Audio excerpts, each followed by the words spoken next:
Bob, at Northern Iowa Saturday, great start for your offense, driving the field 75 yards, exactly what you needed to do in a big game on the road, and that's get on the board first.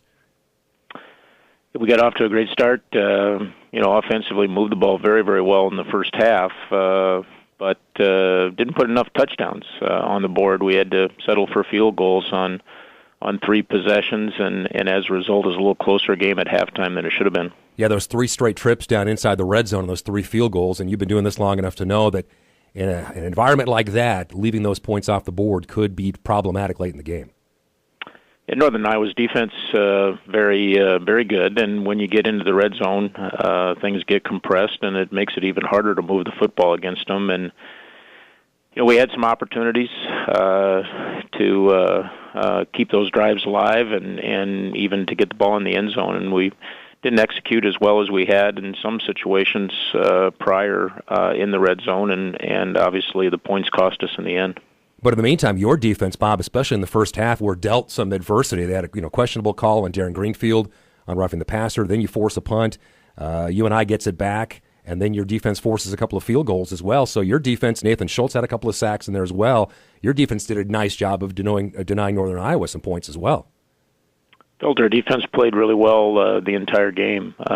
Gave up just a couple of longer plays that Northern Iowa took advantage of for their scores, but otherwise did a great job against the run and forced them to throw the football more than they wanted to do.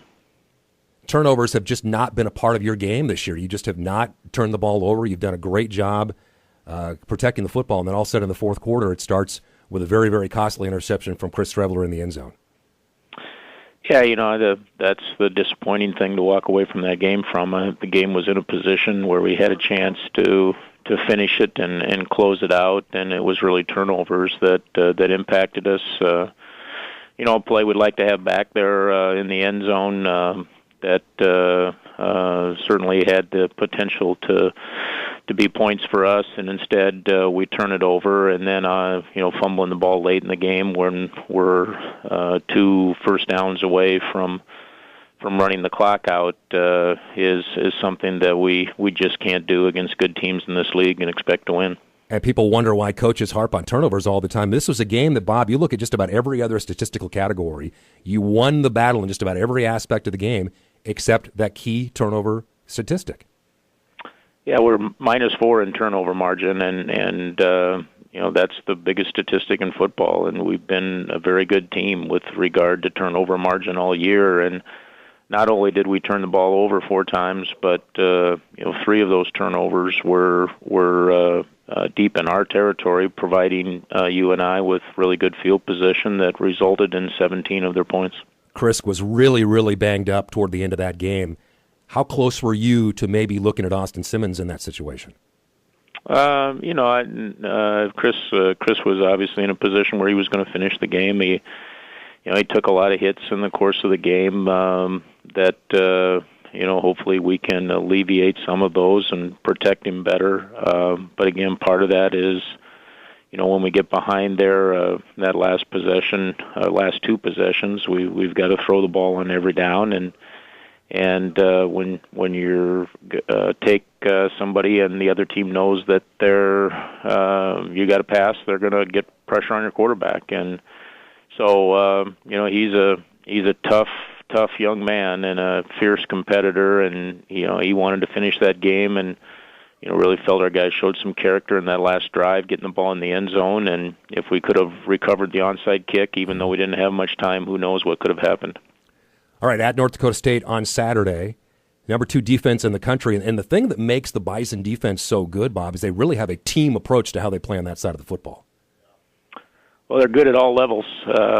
Really good in the defensive front, experienced linebacker core and experience in the secondary. And they give you a lot of different looks. They're a team that has a really good system about itself defensively, and that system just continues to develop really good players, and so they challenge you. They challenge you to be consistent, to find some things that you can execute against them, and they also I think challenge you to have to the field. You can't just sit there and think you're going to run the football against them. You've got to try to create some space and hopefully pick up some bigger plays as you go through the day. You mentioned protecting Chris better in this game. This is a team that's had 29 sacks from their defense. How much of it is scheme with North Dakota State, and how much of it is individual talent?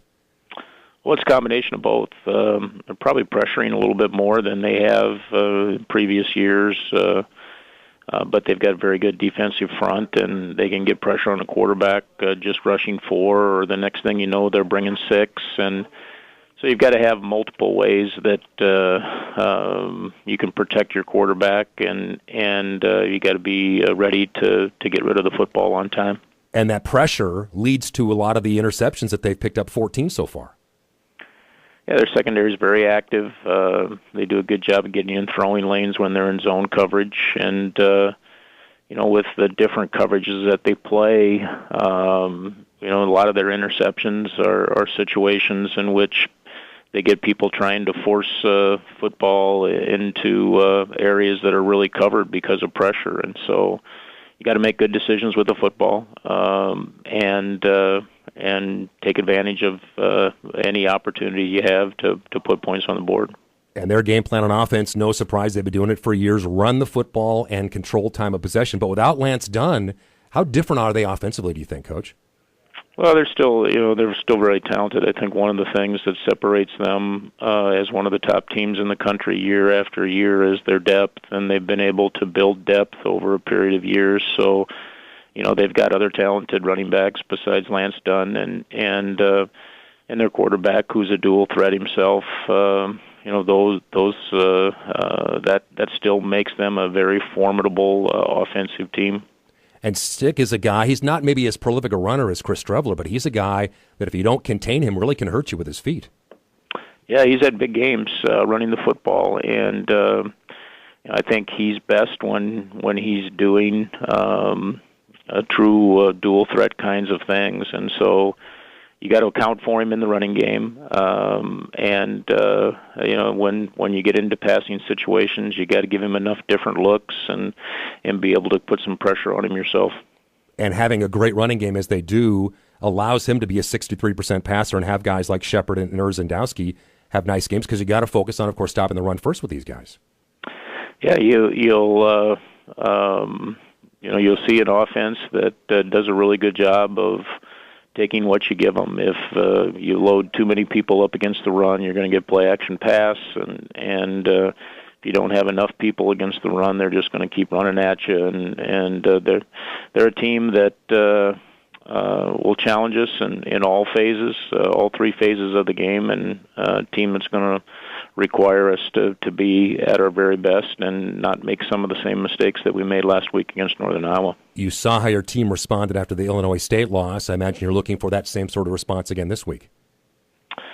Yeah, without question. It was a tough loss, in a game that you'd like to have back, but you don't get that opportunity, and so now you move on. And, regardless of the outcome of last week, we're playing in a game that has great bearing on conference championship this week, and so all we can do is put our best on the field this week, and we still got a chance to be right in the thick of things, but that's going to take a win up in Fargo this week.